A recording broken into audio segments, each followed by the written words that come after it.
Hello, quick video of different ways of describing well-known curves in complex number form, and we're going to use the polar form as well. Here z is r cos theta, so all these equations are basically going to be described in terms of the modulus and the argument of the points.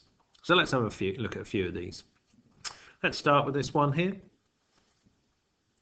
Modulus of z minus z0 equals r. Well, this is creating a circle because it's saying to us the distance from that z is from z0 must always be r.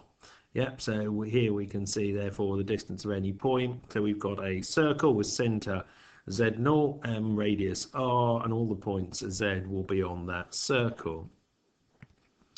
Another well-known one along the same sort of lines, looking at modulus, defines a line. So left-hand side of this is saying that the distance of z from z0, and the modulus of that is the distance, equals the distance of z from z1. So we can recognize that as being a perpendicular bisector because the two distances are got to be equal. Yeah, so here's a point z, so the distance from z0 must equal the distance from z1. And we know that that's what happens when we create a perpendicular bisector. Interesting one here. Now we're starting to talk about arguments or angles. So in this equation, the angle of point z, complex number z from z0, must always be this angle theta. It could be pi over 3, whatever. So what we can see here is that the angle of our point is a point z. From z0 must have argument theta. So what we've got is a line segment starting at z0 going off to infinity, but always at angle theta.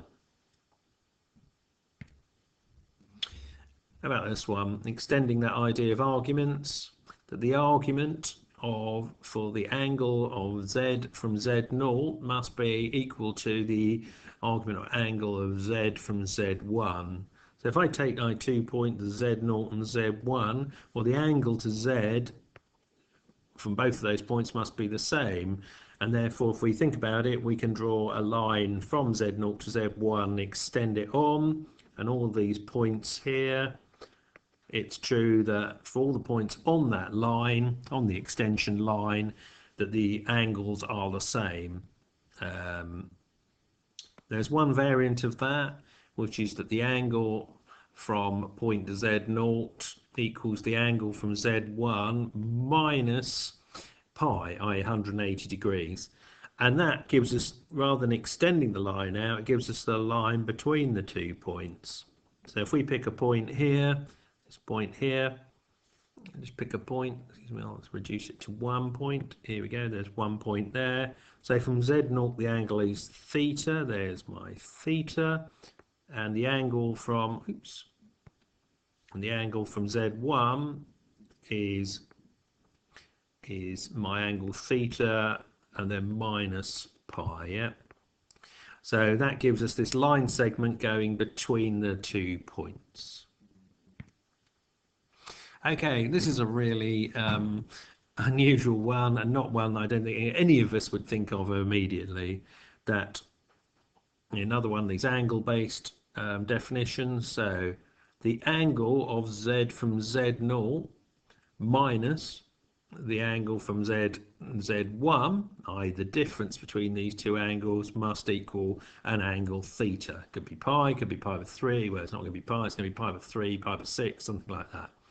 Now, if you think about it, what we're really saying here, if we go back to our circle theorems, is we've got an arc here. We're going to find major arcs in effect here. There we go. Here we've got a line z0 to z1, and what this quote is doing for us is saying, well, any angle that subtends that arc, that chord, rather than arc, that chord must be equal to angle theta.